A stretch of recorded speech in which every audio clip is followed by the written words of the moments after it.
Viewed from above, the white, blue and red plastic sheeting dot the Port-au-Prince landscape. Camps are everywhere, sheltering people who lost their homes in the earthquake 6 months ago. The number of homeless is estimated at 1 million. Today, however, despite weeks of rain, they cannot or do not want to go home. They still fear that the earth will move again. We have patients whose houses resisted the earthquake, but they are incapable of returning to their homes. They avoid the area. Médecins Sans Frontières has been working in Haiti since 1991. Today, the non-governmental organisation employs more than 3,000 people, including Haitian and international staff, and works in 19 health facilities. I don't think we've ever seen anything like this. We've never seen so many deaths and so many wounded people who need immediate care, especially surgery.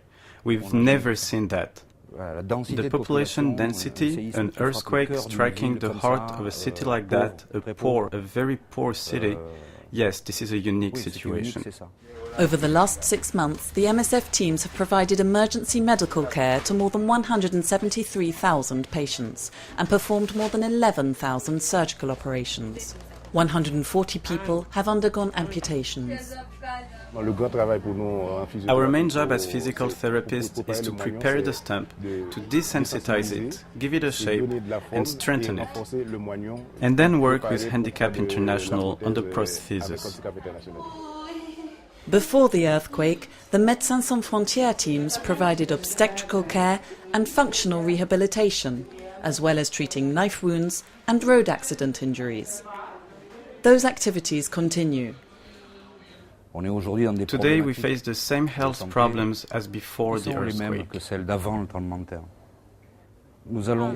We're going to try to set up hospital facilities for the poorest people, facilities where they can receive care over the long term. We're trying to plan for hospitals for 10 or 20 years into the future. Between January and late May, Médecins Sans Frontières received more than 91 million euros in private donations earmarked for emergency aid to Haiti. More than half of that was spent in the first 5 months of the response, the largest ever in MSF's history. Today, MSF is gradually shifting its services out of tents into semi-permanent facilities.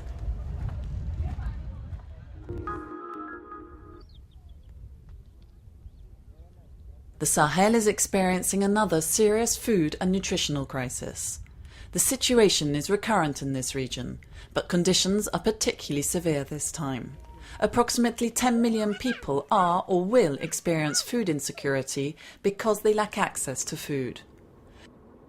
Families are finding it increasingly difficult to provide very young children with an adequate diet, especially animal protein. Children under 5 are the most vulnerable. When they do not receive nutrients essential to their growth, they suffer from malnutrition.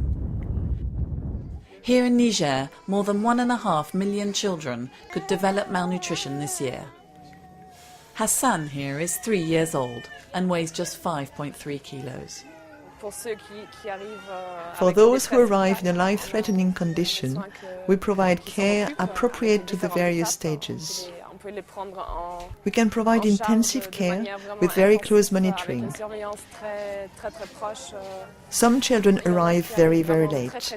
We don't know exactly why, but the families are slow to bring their children in. They arrive in critical condition, and we can't always save them. Médecins Sans Frontières is treating hundreds of children in Niger. Like Hassan's mother, many families come from as far away as neighbouring Nigeria. Upon admission, as you can see, she is weak, really apathetic. This child is very unresponsive. She's got severe dehydration.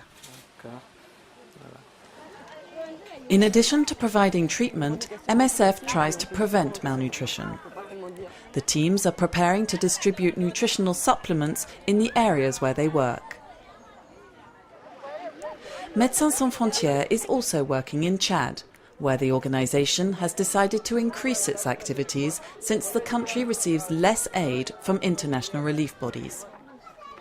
Rain is infrequent and harvests are poor. This has led to an increase in food prices and supplies are running out. In addition to that, the population has limited access to medical care. In the Hajj al-Lamis region, 5% of children suffer from severe acute malnutrition and are in danger of dying. The organisation identifies those who are already ill at outpatient feeding centres and refers the most critical cases to hospital.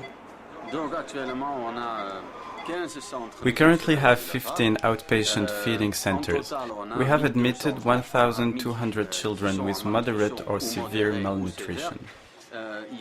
Every day, the 3 teams travel between the different centres in order to see all the children.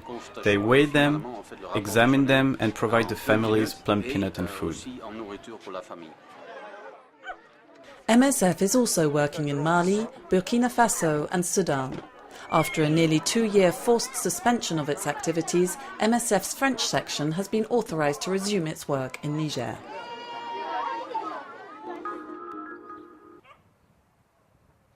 In June, violent confrontations plunged southern Kyrgyzstan into chaos.